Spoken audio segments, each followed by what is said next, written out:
Nós vivemos hoje, final de ano sempre é assim, né? Uma certa angústia das famílias, mas a escola também vive essa angústia em relação ao final de ano. De algumas crianças, alguns jovens que passam por essas dificuldades de aprendizagens durante o ano e que acabam indo para o conselho de classe, né?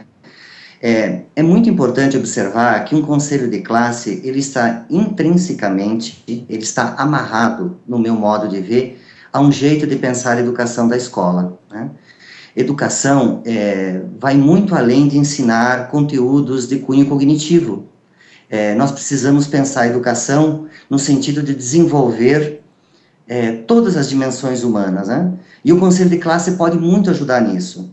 E o conselho de classe, ele está, além de estar intimamente ligado ao que se pensa e como se faz educação, ele está muito relacionado ao processo avaliativo. E é sempre importante dizer isso, que o conselho de classe, ele, em certo sentido, ele está muito amarrado ao jeito de pensar a avaliação na escola.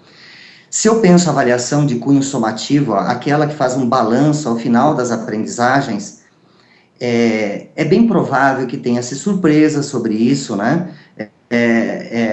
Os dispositivos didáticos que se usam para dar conta de um tipo de avaliação vai pelo mesmo caminho que um conselho de classe possa usar, né? Então, ele se pauta para análise, o conselho de classe se pauta com base na avaliação que foi pensada.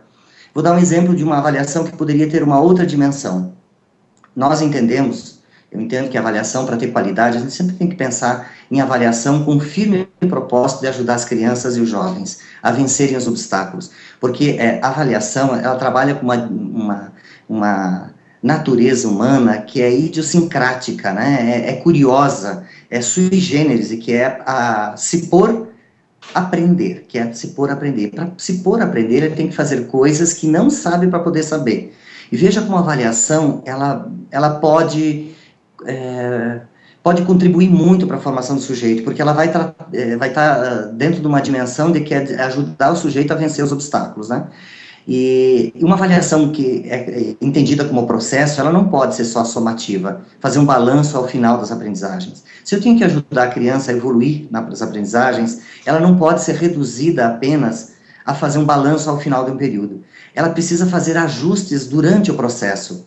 Entre uma prova e outra, é necessário que o professor dê feedback para o aluno. Diga a ele quais são as dificuldades que o professor observou e quais são as formas que ele teria para avançar. Então, o conselho de classe final, mas que não só o final, ele tem que ser pautado por um tipo de avaliação que ajuda a criança a promover as suas aprendizagens, né, que possam melhorar a qualidade daquilo que ela mesma se propõe a fazer, né. E o aluno, a gente nunca pode esquecer que o aluno está inserido nesse modelo de avaliação que a escola comunga, né. Então, se esse aluno, ele está dentro de um processo formativo que vê apenas e tão somente o balanço das aprendizagens e focado único e exclusivamente no cognitivo, é bem possível que o conselho de classe se paute nisso, para dar um veredito final, para escolher entre a reprovação ou não. Agora, uma escola que pensa a avaliação numa outra dimensão, como processo, e que é algo importante para o sujeito ser avaliado, não para adquirir, para construir conceitos só cognitivos, mas para desenvolver todas as dimensões humanas, um conselho de classe vai por um outro caminho, né?